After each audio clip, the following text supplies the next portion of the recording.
Ya wah, kalau nasihat ulama, Quran sudah tidak didengar, maka alam yang milik Allah ini akan bicara. Wahai penduduk Indonesia yang diberi iman oleh Allah, sekarang alam sudah menasihati kita 7 sebab mengapa musibah datang bertubi-tubi. Yang pertama, karena banyaknya maksiat. Surah Yasin ayat 19 yang kita baca setiap hari. Kemalangan terjadi, musibah terjadi, malapetaka terjadi karena dosa keterlaluan kalian kepada Allah.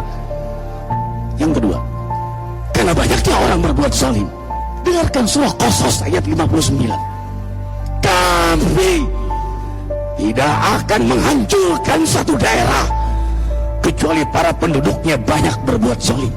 Anak durhaka pada orang tua, istri yang berani kepada suaminya, perampok, pembunuhan di mana-mana. Ini mengundang bala bencana. Yang ketiga, mengundang bala bencana karena kelakuan tangan-tangan manusia. Rum 41. Telah tampak kerusakan di daratan dan lautan karena tangan-tangan jahil manusia, agar mereka merasakan akibat perbuatan mereka. Sebagian mereka merasakan akibat perbuatan mereka, agar mereka kembali kepada Allah. Yang keempat, bencana terjadi karena para tokoh melakukan kemaksiatan dan kezaliman. Dengarkan dengan iman, wahai penduduk Indonesia yang mulia, bila kami ingin menghancurkan suatu negeri, kami perintahkan para tokohnya untuk taat kepada Allah, tapi mereka maksiat, tapi mereka berbuat zalim, tapi mereka khianat kepadaku dan kepada makhlukku. Fahaqa alaihil qaul, maka haklah untuk mereka datang bala bencana seperti kaum Ad, kaum Samud, kaum Lut, kaum Nuh. Kami hancurkan sehancur-hancurnya. Siapa tokoh itu? Para pemimpin kita yang sumpah Al-Quran di kepalanya, demi Allah tidak korupsi. Lalu korupsi. Siapa lagi? Hartawan, orang-orang kaya yang dengan harta berpoya-poya, sombong, maksiat dengan kekayaannya di tengah orang yang banyak menderita. Siapa lagi? Ulama yang menjual ayat-ayat Allah dengan murah. Subhanallah. Yang kelima, mengapa bala bencana terjadi? Karena orang-orang soleh, orang-orang baik diam melihat kemaksiatan dan kemungkaran.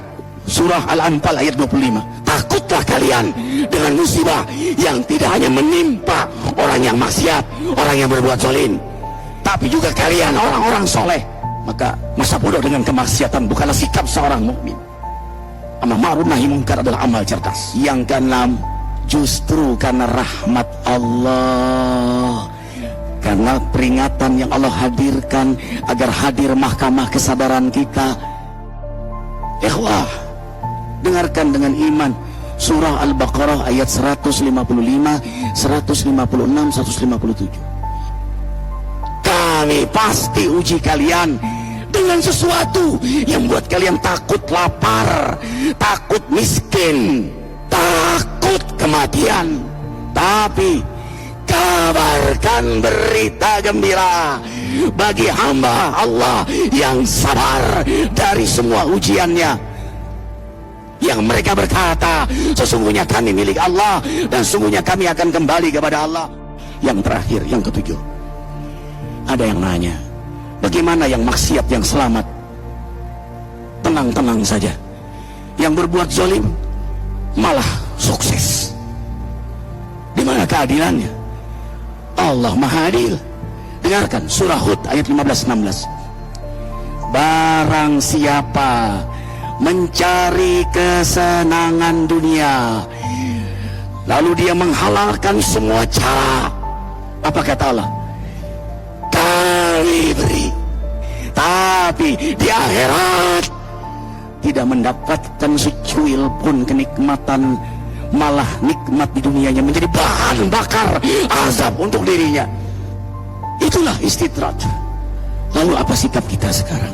Orang beriman menjadikan peristiwa apapun sebagai jalan untuk mendekatkan dirinya kepada Allah.